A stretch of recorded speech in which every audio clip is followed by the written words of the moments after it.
No? So ngayon, dito sa Proverbs 22 verse 3, no, sinasabi dito, no, na ang mabubuting tao ay nakakita ng kasamaan sa unahan at nagkukubli.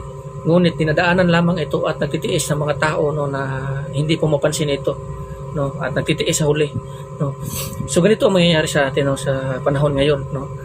Marami mga tao na pinadala ng Panginoon, no, na siyang nagbabala sa mga tao, no, na nagpipreach, no, parang nagpipreach at nagbabala din sa mga tao, no, na alam ng mga tao ito kung ano yung patutunguhan kung ang isang tao ay magpapatuloy talaga sa paglalakad, no, na walang Diyos, no. Kasi kapahamakan. Pinadala sila ng Panginoon, itong mga taong ito, pinadala ng Panginoon para i-preach yung salita ng Panginoon at katotohanan, para malaman nila na may kaparusahan na naghihintay sa mga tao, no, na hindi sumusunod sa kalooban ng Panginoon at hindi sumasampalataya, no. Alam nila, pero ano sabi ng mga tao, no, don't judge me. Hindi kayo ginajudge, kundi itinutuwid lamang kayo sa mga taong ito na pinadala ng Panginoon para ituro sa inyo ang tamang daan. Kasi alam ng mga taong ito, no, na pinadala ng Panginoon na kapahamakan ang tinatahak ng mga taong halos ngayon na panahon dahil nga sa napakasama na panahon ngayon, no, na maraming mga bagay, no, na siyang nagpapaligaw at saka linlang para sa lahat ng mga tao, no, na nandito sa ating paligid kasi laganap na talaga ang kasamaan. Kaya sa kabutihan ng ating Panginoong Kristo, nagpadala siya ng mga tao niya o mga alagad niya, no, na para mangaral sa kanyang salita doon sa mga taong ito para ipakilala sa mga taong ito ang kanilang kamalian, kung ano yung pagkukulang ng mga taong ito para babalik sila sa Panginoon at magiging bagong tao sa pamamagitan ng ating Panginoong Kristo. So huwag niyo sana sabihan ng mga tao kayo, no, na hinuhusgahan kayo ng mga tao to, dahil nga sa halimbawa naman ito, no, sa may mga tao, no, na pinadala ng Panginoon na nagpipilit sa inyo patungkol sa pag-iwas, no, para umiwas kayo sa pagsamba ng mga Diyos-Diyosan or mga kahoy at bato or mga santo or mga Maria or mga ina, birhen, kahit sano. Huwag niyo sana sabihan, no, na John tells me, kasi ito yung pinadalhan kayo ng Panginoon ng tao niya para itama yung mali nyo. Kasi ang pagsamba sa mga rebulto na yan, wala talagang kabuluhan. Yung patutunguhan niyan, yung bunga sa resulta ang resulta at bunga niyan pagdating ng araw, pagsisihan nyo talaga yan. Kaya nga sinasabi dito sa panultiho, di ba, sa Proverbs 22, no, na ang mga mabubuting tao ay nakakita ng kasamaan sa unahan. Pero sa mga tao, no, na nagpakamangmang is dinadaan na lamang ito at hindi pinapansin, at sa bandang huli ay sila ay nagsisisi at nagtitiis. So ganito yung mangyayari kung ang mga taong ito ngayon patuloy na nagtatakwil sa ating Panginoong Kristo, no. Alam ng mga tao, no, na nagpipreach sa gospel na ito yung patutunguhan ng tao ito. So para itama kayo, sundin nyo, kasi ang sabi dito sa atin, no, sa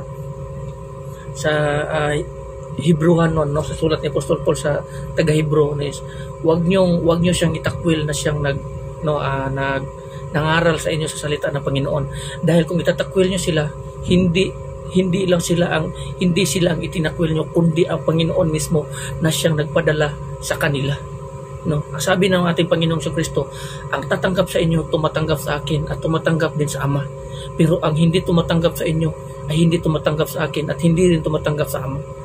So ito yung mangyayari kung itatakwil nyo ito, no. Tanggapin nyo po ang mga mensahe at sundin nyo po ang mga kalooban ng ating Panginoong Kristo, kung ano man yung sinasabi at ipinangaral sa inyo. Kasi hindi po yan para sa mga tao po nangangaral, kundi para din po yan sa inyo, sa kaligtasan, no, pagdating ng araw. Kasi hindi natin alam, no, kung anong mangyayari sa atin pagdating ng araw. After death is judgment. Ayun nga sinasabi dito, no, na pagkatapos isang bisis lang tayo mabubuhay at isang bisis lang tayo mamamatay, at after that, no, is judgment, no. Hatulan tayo sa ating Panginoong Kristo sa harap niya mismo in the throne.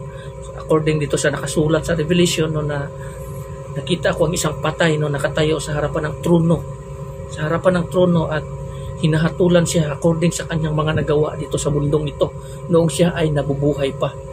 At binuksan ang libro at hinanap yung pangalan niya, at lahat ng mga tao na hindi nababasa o hindi nakikita ang pangalan nila sa libro ng buhay ay itinatapon sa apoy ng impyerno. Yun yung patutunguhan natin kung hindi tayo tatanggap sa ating Panginoon at patuloy lang tayong, no, na na kumbaga nalilinlang or naaaliw sa mga bagay sa mundong ito, no, ng mga gadget, mga internet, or ano man yung mga bagay dito, no, na siyang nagpapalayo sa atin sa Panginoon, no, yung puso natin napapalayo dahil nga sa mga patibong na inilaan sa tanas dito sa mundong ito para tayo ay mapalayo sa Panginoon at maparusahan. So buksan niyo po yung isipan niyo, kasi minsan lang tayo mabubuhay and after that is judgment. Minsan tayo mamatay and after that is judgment. Haharap tayo, hahatulan tayo sa ating Panginoon.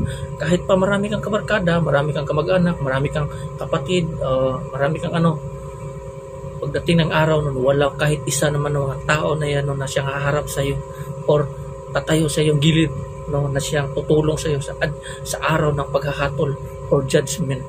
No, wala kahit isa. Believe me. No, wala. Hahatulan ka kung according sa iyong mga nagawa dito sa mundong ito, mabuti man ito or masama. O hahatulan tayo.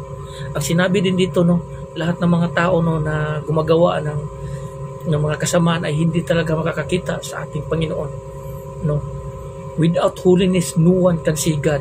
Ito yung sinasabi dito sa ating Biblia. Sa Biblia, ang kasulatan ng ating Panginoong Kristo. So hanggang dito na lang, no, maraming salamat, no, and God bless you, bro.